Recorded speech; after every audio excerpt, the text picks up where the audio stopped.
먼저 홍콩특별행정구 기본법 23조의 원문에 무슨 내용이 있는지를 살펴보도록 하겠습니다. 홍콩특구 행정부는 다음 어떠한 것도 금지하는 법안을 자주적으로 입법하여야 한다.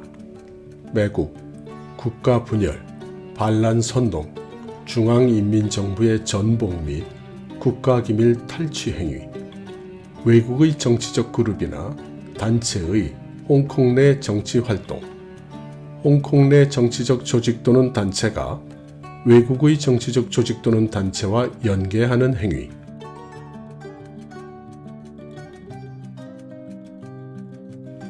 홍콩 기본법은 중국법입니다.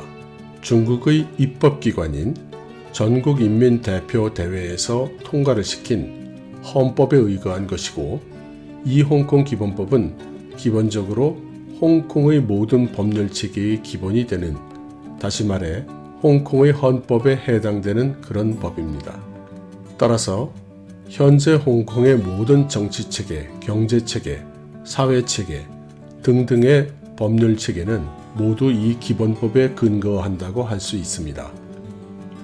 일국양제에 의해서 홍콩과 마카오는 중국과는 다른 법률 체계를 가지고 있지요.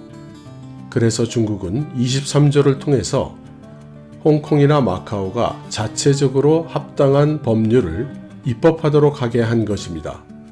그렇지만 여러 가지 논란이 많았기 때문에 홍콩과 마카오는 지난 15년이 경과하도록 아직까지도 입법하지 않았었지요. 하지만 홍콩 시위 사태가 날로 심각해지자 중국 정부는 이 법을 입법하도록 압력을 행사하고 있고, 마카오 정부는 이에 따라서 입법을 추진 중이라고 합니다. 마카오 정부는 홍콩과는 달리 입법에 큰 어려움이 없을 것이라고 관측하고 있다고 합니다. 현재 친중 인사가 다수인 홍콩의 입법원도 중국 정부의 입장에 따라서 이 법을 입법하려 준비 중인데, 이 법의 이름은 국가안전법이라고 합니다. 저희 한국인들에게는 많은 것을 연상시키는 이름이 아닐 수 없습니다.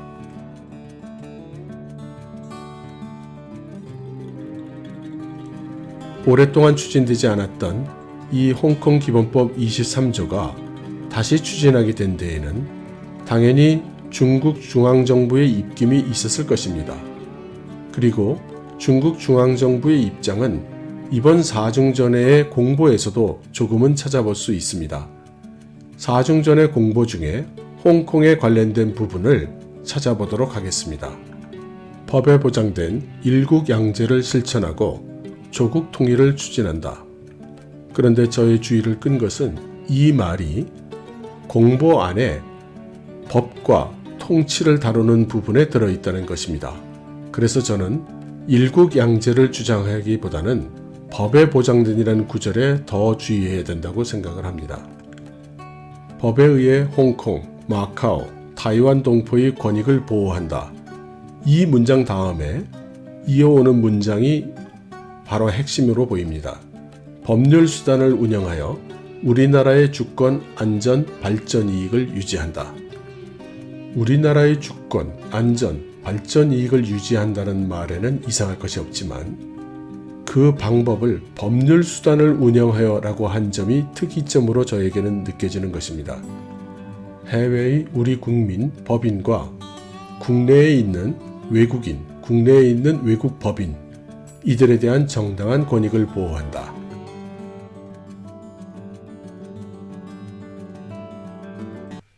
여러분들은 어떻게 생각하십니까? 저는 이 홍콩 기본법 23조의 추진은 결국 중국 공산당이 홍콩 사태를 해결하기 위해 택한 첫 번째 스텝으로 보입니다. 바로 법률적 도구를 사전적으로 정비하는 단계로 보이는 것이죠. 그렇게 해서 이 법을 성립시킨 다음에는 그 다음 스텝은 바로 국가안전법의 집행이 아니겠습니까? 단정할 수는 없지만 법적으로 다툼의 여지가 없도록 시위하는 시민들을 확실하게 범죄자로 규정할 수 있게 되고, 이들에 대해서 엄정 조치할 것으로 생각이 됩니다. 동시에 서방 등 국제 여론에 대처하기 위한 논리를 마련하는 수단으로도 보이겠죠. 서방 세계에 대해서 범법자에 대한 응당의 조치라는 그런 논리를 펼 수 있게 말이죠. 그렇지만 무력 진압을 강행하지 않고 그 이유와 목적이 무엇이든 입법이라는 단계를 먼저 거치는 것은 불행 중 다행이 아닌가라는 생각도 듭니다. 모쪼록 홍콩의 번영과 평화가 계속 유지되기를 기원할 뿐입니다. 여러분 감사합니다.